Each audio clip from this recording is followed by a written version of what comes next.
মোহাম্মদ শাহাবুদ্দিনের রাষ্ট্রপতি হওয়া ছিল এক চমক জাগানিয়া। 2023 সালের 24 এপ্রিল যখন দেশের 22তম রাষ্ট্রপতি হিসেবে বঙ্গভবনে শপথ নিচ্ছিলেন তিনি, শাহাবুদ্দিনকে যে রাষ্ট্রপতির আসনে বসানো হবে তা কেউ ধারণাও করেনি। পাবনার মফস্বল থেকে উঠে আসা মোহাম্মদ শাহাবুদ্দিন একদিন রাষ্ট্রপতি হবেন, এটি তার নিজের কাছেও ছিল কল্পনার অতীত।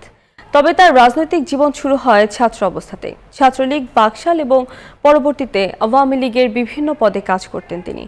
তবে মন্ত্রী বা সংসদ সদস্য হিসেবে কখনোই কাজ করার সুযোগ হয়নি তার।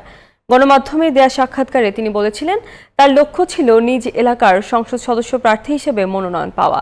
এমন বাস্তবতায় রাষ্ট্রপতির মনোনয়ন পেয়ে তার নিজের বিস্ময় হয়ে উঠেছিল সীমাহীন। মোহাম্মদ শাহাবুদ্দিনের রাষ্ট্রপতি হওয়া ছিল এক চমক জাগানিয়া। 2023 সালের 24 এপ্রিল যখন দেশের 22তম রাষ্ট্রপতি হিসেবে বঙ্গভবনে শপথ নিচ্ছিলেন তিনি, তখন দর্শক সারিতে উপস্থিত ছিলেন আওয়ামী লীগের অনেক সিনিয়র নেতা।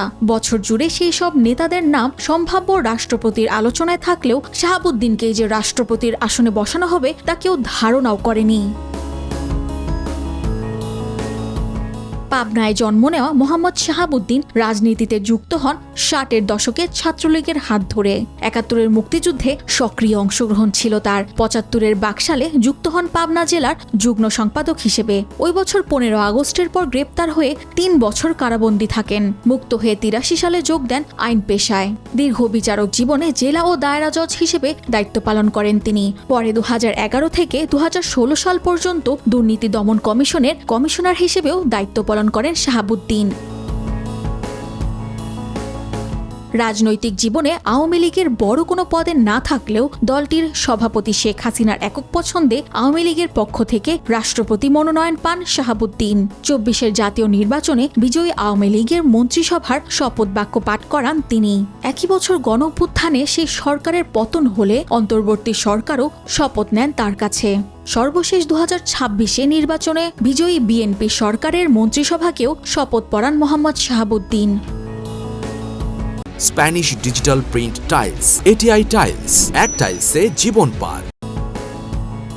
তবে বঙ্গভবনে তার জীবন খুব একটা সুখকর ছিল না।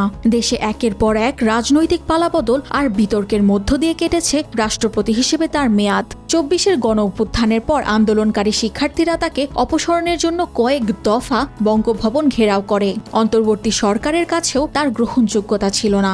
বিভিন্ন সাক্ষাৎকারে তিনি জানান, সেই সরকার তাকে ক্ষমতাহীন করে কার্যত বঙ্গভবনে বন্দী করে রেখেছিল। অন্তর্বর্তী সরকারের একজন উপদেষ্টার নির্দেশে বিভিন্ন দেশে অবস্থিত বাংলাদেশি দূতাবাস থেকে রাষ্ট্রপতির ছবি অপসারণ নিয়ে অভিযোগ তোলে শাহাবুদ্দিন। তবে রাষ্ট্রপতির দায়িত্ব পালনকালে সরকারের পরিবর্তনের সঙ্গে সঙ্গে তার ভাষারও পরিবর্তন হয়েছে লক্ষণীয়ভাবে। 2026 সালে গণমাধ্যমে প্রকাশিত বিভিন্ন রাজনৈতিক বিশ্লেষণে উল্লেখ করা হয়, তিনি আওয়ামী লীগ সরকার, অন্তর্বর্তী সরকার এবং পরবর্তী নির্বাচিত সরকার প্রতিটি পর্যায়ে সংশ্লিষ্ট সরকারের নীতির স্তুতি গেয়েছেন। সমালোচকদের মতে এটি রাষ্ট্রপতির রাজনৈতিক নিরপেক্ষতা নিয়ে প্রশ্ন তোলে।